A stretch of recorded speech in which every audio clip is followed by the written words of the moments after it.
የከፍተኛ ትምህርት ተቋማትን አንድነትን በማጠናከር ለቅድስት ቤተክርስቲያን ትምህርት መስፋፋት እየተሰራ መሆኑ ተገለጸ። የዛራ ደብረ ምሕረት ቅዱስ ሚካኤል የቅኔና የመጽሐፍ ትርጓሜ ጉባኤ ቤት የልማት ኮሚቴ የአጭርና የረጅም ጊዜ እቅዶችን አቅዶ እየሰራ እንደሚገኝ ተገለጸ።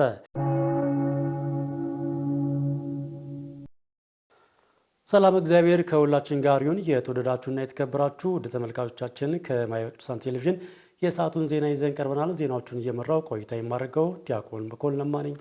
አብራችሁ ቆዩ። የከፍተኛ ትምህርት ተቋማትን አንድነትን በማጠናከር ለቅድስት ቤተክርስቲያን ትምህርት መስፋፋት እየተሰራ መሆኑ ተገለጸ። የከፍተኛ ትምህርት ፖሊሲ ተግባራዊ እንዲሆን ምን እየተሰራ ነው ተብሏል። ዲያቆን ኤርሚያስ ደባሱ ተጨማሪ ያለው።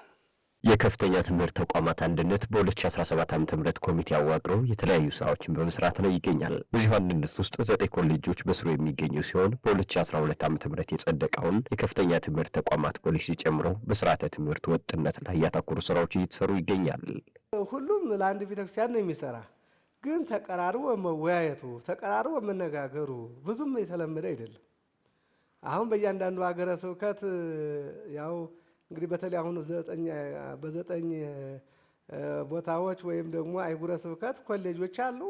ይሄን ያህል እየተገናኙ ብዙ አይወያዩ ነበር። ትምህርትና ማሰልጠኛ መምሪያ የሰራው እሱን ነው። አሁን መጀመሪያ ማስተዋወቅ፣ ማስተባበር፣ ስርዓተ ትምህርታችንስ ምን ይመስላል፣ ቅኝታ ያስፈልገውም ወይ ማለት ክፍተቶችም አሉ። ምናልባት አምርተን እኮ የላይ የሰጠነውም ይኖረናል። የክትትል እጥረትም አለ። ለማን ነው የሚማረው? ለማን ነው የምናስተምረው? ከአገልግሎት እስከወጣ በኋላ እንከታተለዋለን ወይ? ብዙ ክፍተቶች አሉት። በመሆኑም የተቋማትን አንድነት በማጠናከርና በማናበብ ለቅድስት ቤተክርስቲያን ትምህርት መስፋፋት ተጨባጭ ለውጥ ማምጣት እንደሚያስችልም ነው የተገለጸው። እስካሁን ሁሉም በየግሉ ነበር የሚሄደውና እሱን በኮሚቴ ደረጃ ተዋቅሮ ጥሩ እንቅስቃሴ እያደረገ ነው ያለ። አሁን ስርዓተ ትምህርቱ መናበብ አለበት። ሲኖዶስ ወስኖ የሰጠናል። የከፍተኛ ትምህርት ተቋማት ስርዓተ ትምህርት መናበብ አለበት ነው። አሁን ዶግማ የሚሰጠው ከአንዱ ኮሌጅ የሚሰጠው በሌላው ኮሌጅ በዲፕሎማ ደረጃ ቀጥሎም በዲግሪ ደረጃ ተመሳሳይ መሆን ነው ያለበት። በአጋጣሚ ገጥሞ ከአንድ ቦታ እንኳን አልተሳካለት ብሎ አንድ ኮሌጅ ላይ ወደ አንድ ኮሌጅ ቢመጣ ከዚያው የጀመረው እዚህ መቀጠል ነው ያለበት። የሚያስተምረው መምህር የሚማረውም ተማሪ ለአንድ ቤተክርስቲያን የሚሰራ ስለሆነ ይሄ ብዙ ክፍተቶች ስላሉ የማናበብ ስርዓተ ትምህርቱን የማናበብ ለአንድ ቤተክርስቲያን ለአንድ ዓላማ የሚሰራ ስለሆነ የማናበብ ስራ ኮሚቴው የሚሰራበት ነው። ከፍተኛ ትምህርት ተቋማት አንድነት ለቅድስት ቤተክርስቲያን ትምህርት መስፋፋት በሚል መሪ ቃል የተዘጋጀውን ሁለተኛው ዙር የምክክር መርሃ ግብር ጨምሮ ለፖሊሲው ተግባራዊነት በትኩረት እየተሰራ ነውም ተብሏል። መጀመሪያ ፖሊሲው አስቀድሞ የጸደቀው ሁሉም የሚያውቀውና የሚረዳው ሆኖ አንዳንድ አስተያየቶችና ሀሳቦች የሚሰጥበት ከሆነ ሀሳብ ተሰጥቶበት ወደ ስርዓተ ትምህርቱ ማናበብ እንድንሄድ ቅድሚያ ሰጥተን ለሱ እያደረግን ነው። በዚህ የሚቀርቡ ጥናቶች አሉ። ስርዓተ ትምህርታችን በተመለከተ፣ ግብረ ገቡን በተመለከተ፣ አጠቃላይ መማር ማስተማሩን በተመለከተ ይቀርባል። እነዚያ ክፍተቶችን እያየን የጠነከሩትን እያበረታን በዚያው እያሳደግን ክፍተቶችን እየሞላን እያስተካከልን እንሄዳለን። ኢትዮጵያዊን ጥበብና ጥልቀት እውቀት የያዙትን የቅኔና የመጽሐፍ ትርጓሜ ቤቶች ለዘመኑ የሚመጥን መልኩ የማዘመን አስፈላጊነት ጎልቶ ተነግሯል። የዛራ ደብረ ምሕረት ቅዱስ ሚካኤል ጉባኤ ቤትን ለማዘመን የታለመ የልማት ስራዎችን አስመልክቶ ብፁዕ አቡነ ሳዊሮስ መመሪያ ሰጥተዋል። ሀብቴም ብርሃኑ ዝርዝር አለው።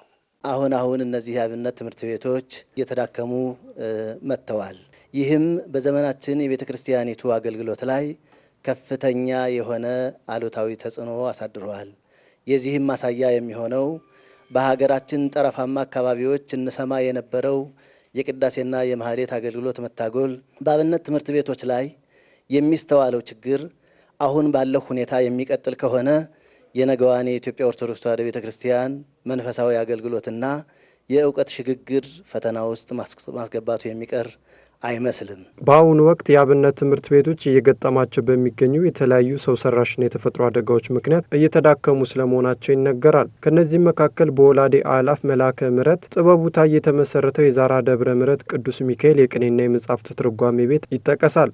የተፈጠሩት ተግዳሮቶች አፋጣኝ ምላሽ የሚፈልጉ ለነገ የማይባሉ በመሆናቸው ፕሮጀክቶችን ቀርጾ ወደ ስራ የገባው ኮሚቴ በሰጠው መግለጫ ላይ በርካታ ጉዳዮችን አንስቷል። ጉባኤ ቤቱ በአሁኑ ወቅት ተቀብሎ የሚያስተናግዳቸው ተማሪዎች ብዛት ከአካባቢው አቅም በላይ ስለሆነ ተማሪዎች ለቁመተ ስጋ የሚሆን የዕለት ጉርስ፣ ውሃ እና መጠለያ ማግኘት ፈተና ሆኖባቸዋል። እንዲህ አይነቱ ጊዜያዊ የሚመስል ፈተና ለጉባኤ ቤቱም ሆነ ለቤተ ክርስቲያናችን ተግዳሮት መሆኑን እንገነዘባለን። በመግለጫው ላይ የተገኙት ብፁዕ አቡነ ሳዊሮስ ጉባኤ ቤቱ ለቅድስት ቤተ ክርስቲያን ድርሻቸውን የተወጡና እየተወጡ ያሉ ተማሪዎችን ማፍራቱን ተናግረዋል። በእውነት የመምህራችን የሁላችንም መምህረ ዓለም እንደነዚህ ያሉት እንደነ ቅዱስ ቄርሎስ መምህረ ዓለማት ናቸው። በዓለም ዙሪያ ያሉትን ደቀ መዛሙርት በዓለም ዙሪያ ያሉትን ሊቃውንት ሊቃነ ጳጳሳት ያፈሩ ለዚች ቤተ ክርስቲያን ብዙ ምርት ያመረቱ ብዙ የደከሙ ብዙ የሰሩ እና እንደነዚህ ያሉት አባቶች ቅዱሳን አባቶች በረከት መቀበል ቀላል ነገር አይደለም።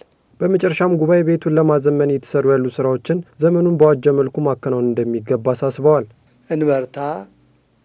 ያለኛ እንቅስቃሴ ያለ እግዚአብሔር ረድኤት ምንም ነገር አይከናወንም። እግዚአብሔር በረድኤቱ አለ።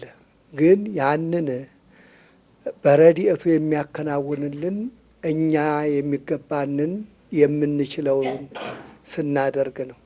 ምሁራን ናችሁ ሁላችሁም፣ ቅንብሩ በደንብ ይቀናበር። እንዲያው በዘመናዊውም ጥሩ አዘምኑት። ይኸው ጥንታዊውንም ደግሞ እንዲያው እንዲገባው ለትውልዱ አድርጉ። በሁሉም በነገር ሁሉ ጠንካሮች ሁኑ። የዛራ ደብረ ምሕረት ቅዱስ ሚካኤል የቅኔና የመጽሐፍ ትርጓሜ ጉባኤ ቤት የልማት ኮሚቴ የአጭርና የረጅም ጊዜ እቅዶችን አቅዶ እየሰራ እንደሚገኝ ተገለጸ። ይህም በመሆኑ ጉባኤ ቤቱና ተማሪዎቹ ያሉበት ሁኔታ እያሻሻለ መሆኑም ተመላክቷል።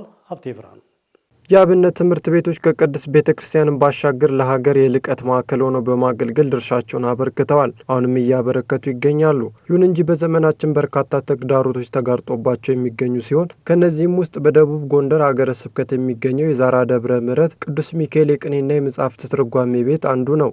የጉባኤ ቤቱን ችግሮች በዘላቂነት ለመፍታት የተቋቋመው የልማት ኮሚቴ አጭርና የረጅም ጊዜ እቅዶችን አቅደው የተተገበሩ መሆናቸውን ዶክተር አበራ ጥበቡ ተናግረዋል።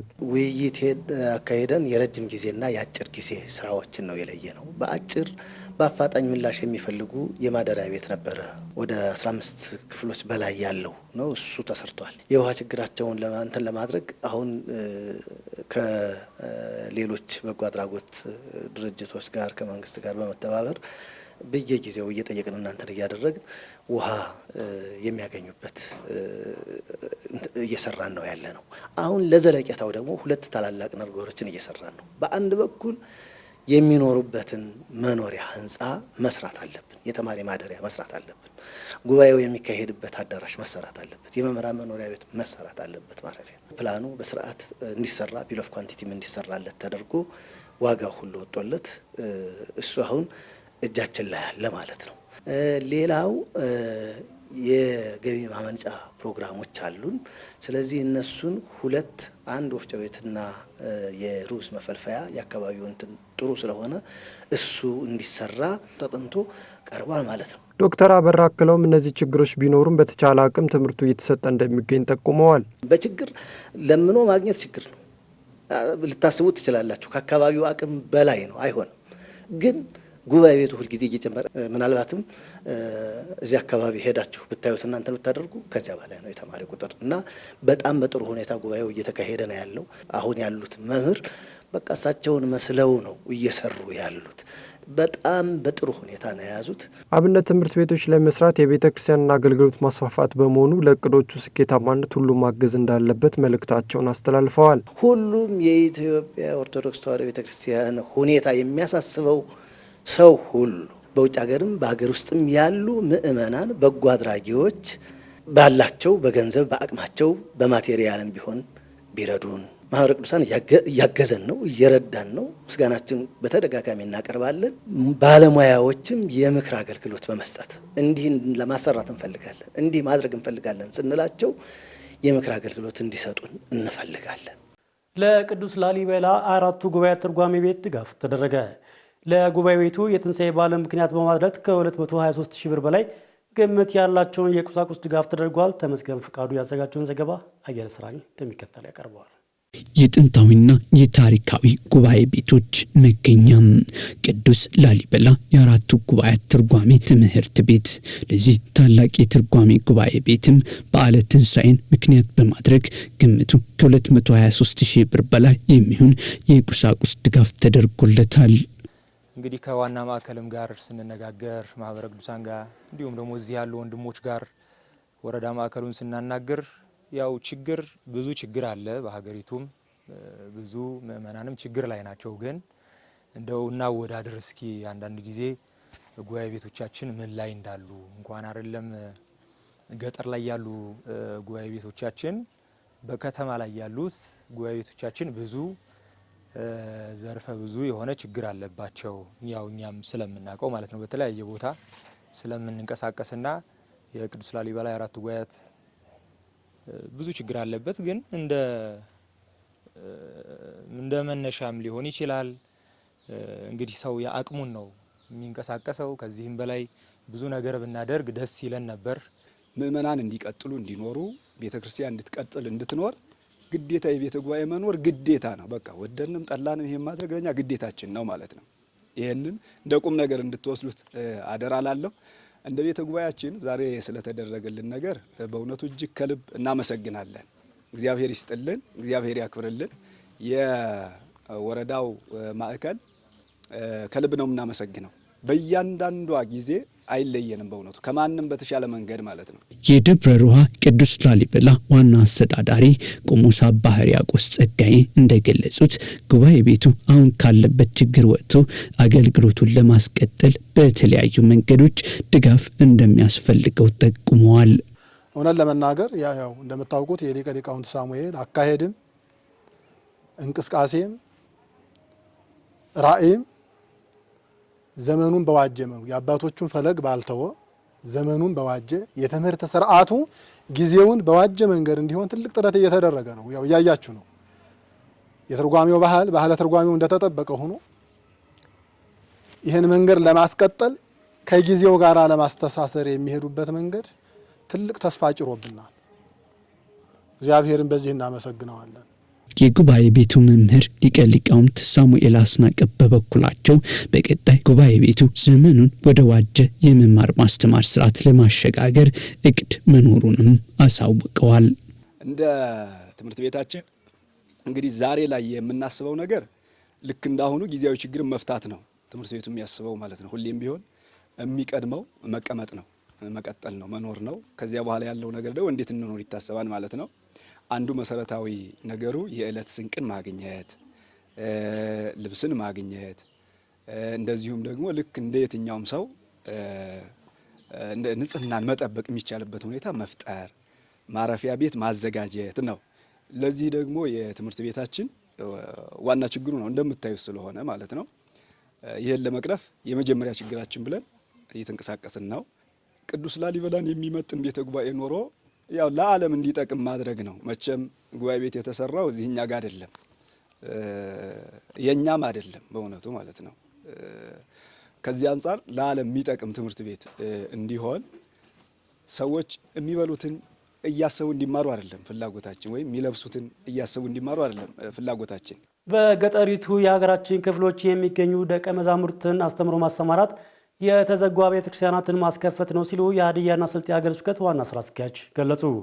ዋና ስራ አስኪያጁ ይህን ያሉት ማህበረ ቅዱሳን በሀዲያና ስልጤ ሀገረ ስብከት በሆሳዕና መንበረ ጵጵስና ደብረ ገነት ቅድስት ማርያም ቤተ ክርስቲያን አብነት ትምህርት ቤት ለ2 ዓመታት ያስተማራቸውን ደቀ መዛሙርት ማስመረቁን ተከትሎ ነው። ተመስገን ፍቃዱ ዝርዝር አለው። ማህበረ ቅዱሳን በሀዲያና ስልጤ ሀገረ ስብከት በሆሳዕና መንበረ ጵጵስና ደብረ ገነት ቅድስት ማርያም ቤተክርስቲያን የአብነት ትምህርት ቤት ለ2 ዓመታት ያስተማራቸውን 26 ደቀ መዛሙርት ማስመረቁ ይታወሳል። በምረቃ መርሃ ግብሩም የተገኙት ዲያቆን ደረጀ ጋርደው ማህበረ ቅዱሳን በውጭና በሀገር ውስጥ የሚገኙ በጎ አድራጊ ምዕመናንን በማሰባሰብ ከ1.5 ሚሊዮን ብር በላይ ወጪ በማውጣት ደቀ መዛሙርትን ማስተማሩን በመግለጽ ቃለ እግዚአብሔርን ለተራቡ ወገኖች መድረስ ይጠበቅባቸዋል ሲሉ ለተመራቂ ደቀ መዛሙርት መልእክት አስተላልፈዋል። የዚህ የትምህርትና ስልጠና ወጪ ሙሉ በሙሉ በማህበረ ቅዱሳን አስተባባሪነት በበጎ አድራጊ ምዕመናን ለ2 ዓመታት ሲታገዝ 1,575,000 እንዲሁም በዛሬ ዕለት ለተመራቂዎች የተሰጠውን ስጦታ ጨምሮ 52,590 ብር ወጪ የተደረገ ሲሆን ወጪውን በመሸፈን ስልጠናው ውጤታማ እንዲሆን ላደረጉት በአሜሪካ ሀገር ዲሲ እና ቨርጂኒያ ክፍለ ግዛት የሚገኙ ምዕመናን አስተዋጽኦ ምስጋናችንን በእግዚአብሔር ስም እያቀረብን እንግዲህ የጉባኤ ቤት ቆይታችሁ ስኬታማነት የሚለየው አሁን ባገኛችሁ ዕውቀት ብቻ ሳይሆን በመተሰማሩበት መንፈሳዊ አገልግሎት የተሻረ ነገር ባይጠብቃችሁም የድካምና የመሰልቸት መንፈስ ሳይሰማችሁ በንጽህና በትዕግስትና በጽናት ህዝባችሁንና ቅድስት ቤተክርስቲያናችሁን ስታገለግሉና ወደፊትም በትምህርት ራሳችሁን ስታሳድጉ መሆኑን ማመን ይገባችኋል። ተመራቂ ደቀ መዛሙርት በበኩላቸው ማህበሩ ስላደረገላቸው አስተዋጽኦም አመስግነዋል። የሚያስተምሩት ማህበረ ቅዱሳን ኃላፊዎች በጣም ከልብ አድርጌ አመሰግናለሁ። በጣም ደስታውን ሊገልጽ አልችልምና በጣም ደስ ብሎኛል። እዚህ ስመጣ ፊደል ራሱ በደም ላይ ይቻላልም ነበር። በማህበረ ቅዱሳን ምክንያት ፊደል ላይ ቻው ቅዳሴ ሰዓታት፣ ውዳሴ ማርያም፣ መልካ ማርያም፣ መልካ ኢየሱስ፣ መልእክተ ዮሐንስ ብዙ የተለያዩ ምስጢራተ ቤተክርስቲያናትን ብዙ እየተማር እዚህ አሁን ለዚህ በጣም ምኞቴ ነበረው። ይሄን ነበር ሄጄን ለማገልገል ምኞቴ ነበረው። አሁን ልናገለግል ደርሰናል። ለናንተም እግዚአብሔር ይስጣችሁ አመሰግናለሁ። ደቀ መዛሙርቱ የተዘጉ አብያተ ክርስቲያናትን የሚከፍቱ ናቸው በማለት ማህበረ ቅዱሳን ላደረገው በጎ ተግባር አመስግነው ይህም ሊቀጥል እንደሚገባ ያሳሰቡት የሀዲያና ስልጤ ሀገረ ስብከት ዋና ስራ አስኪያጅ መልአከ ሕይወት ቀሲስ ንጉሴ ባወቀ ናቸው። እነዚህ ደቀ መዛሙርት ከገጠሪቱ አብያተ ክርስቲያናት የመጡ ናቸው። በተለይም በገጠሪቱ ቤተክርስቲያን የተዘጉ የምንላቸው በጥቂቱ አገልጋይ እጥረት ያለባቸው ቦታዎች እንኳን ቢሆኑ እነዚህ አገልጋዮች ያንን የሚከፍቱ ደግሞ የጎደለውን የሚያሟሉ ናቸው። ይህንን ለማድረግ ሁላችንም ርብርብና ድጋፍ ያስፈልገናል። ከሀገረ ስብከታችን፣ ከዋናው ማዕከል፣ ከሆሳና ማዕከል፣ ከማህበረ ቅዱሳን እንዲሁም ከማህበረሰቡ። ስለዚህ በኢትዮጵያና በዓለም ያላችሁ ሁላችሁም ይህንን አገልግሎት እንድትደግፉ አደራ እንላለን። በባህር ዳር ማዕከል የሰባት አሚት ወረዳ ማዕከል ለሕግ ታራሚዎች የተለያዩ መርሃ ግብራትን በማዘጋጀት እያስተማረ መሆኑ ተገለጸ። ወረዳ ማዕከሉ ከአንቀጸ ምሕረት አስፈጪው ቅድስት ማርያም ቤተክርስቲያን ሰበካ ጉባኤ ጋር በመተባበር በዓለ ትንሣኤንን በባህር ዳር ከተማ አስተዳደር ማረሚያ ቤት ከሚገኙ የሕግ ታራሚዎች ጋር አክብሯል። የወረዳ ማዕከሉ ዶክተር ቢያድግ ያስቻለ ወረዳ ማዕከሉ በየወሩ ለሕግ ታራሚዎች የተለያዩ መርሃ ግብራትን በማዘጋጀት እያስተማረ እንደሚገኝም ገልጸዋል። በመርሃ ግብሩ የተገኙት የባህር ዳር ከተማ አስተዳደር ማረሚያ ቤት መምሪያ ኃላፊ ኮማንደር ተሻገር ባዬ ማህበረ ቅዱሳንና ቤተክርስቲያንን አመስግነው የተግባር ተጠናክሮ ሊቀጥል እንደሚገባም አሳስበዋል። መረጃውን በማህበረ ቅዱሳን የባህር ዳር ማዕከል አድርሶናል። ተመልካቾቻችን በመጨረሻም በዕለቱ ታስበው ከሚውሉ ቅዱሳት መካከል ቅዱስ ኢያቄም ጻድቅ ይገኙበታል። ታሪኩ እንደሚከተለው ተሰናድቷል። ቅዱስ ኢያቄም የሰማይና የምድር ንግሥት እመቤታችን ድንግል ማርያም አባት ነው። ቅዱሱ ከቅስራ አባቱ የተወለደ የቅዱስ ዳዊት ዘመድ ሲሆን ኢያቄም፣ ሳዶቅና ዮናኪር በሚባሉ 3 ስሞች ይታወቃል። ቅዱስ ኢያቄም እንደ ኦሪቱ ስርዓት አድጎ ከነገደ ሌዊ የተወለደች የማጣትና ሄርሜላ ልጅ ሐናን አግብቷል። ሁለቱም በንጽህናና በምጽዋት እንደ ሕጉ ቢኖሩም መውለድ የማይችሉ መካኖች ነበሩ። በዚህም ምክንያት ከወገኖቻቸው ሽሙጥን ታግሰው በታላቅ ሐዘን ኑረዋል። ከጊዜ በኋላ ግን ስም አጠራሯ የከበረ ደምግባቷ ያማረ ልጅን ይሰጣቸው ዘንድ እግዚአብሔር መረጣቸውና እመቤታችን ቅድስት ድንግል ማርያምን ወለዱ። እርሷም ወላዲት አምላክ ሆና እነርሱም የእግዚአብሔር የሥጋ አያቶች ሆኑ። ቅዱስ ኢያቄም እመቤታችን ቅድስት ድንግል ማርያምን ቤተ መቅደስ ካስገቡ ከጥቂት ዓመታት በኋላ በመልካም ሽምግልና አርፎ ከቅድስት ሐና ጋር በጌቴሴማኒ ተቀብረዋል።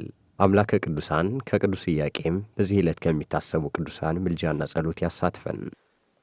የተወደዳችሁና የተከበራችሁ ተመልካቾቻችን ለሰዓቱ ያዝነውን የዜና ተዋሕዶ ጥንቅሮቻችንን የተከታተላችሁትን ይመስል ነበረ። ከቀሪው መርሃ ግብሮቻችን ጋር በጋራ ቆይታ እንድታደርጉ ይጋብዝ። በዚሁ እሰናበታለሁ። ሰላም።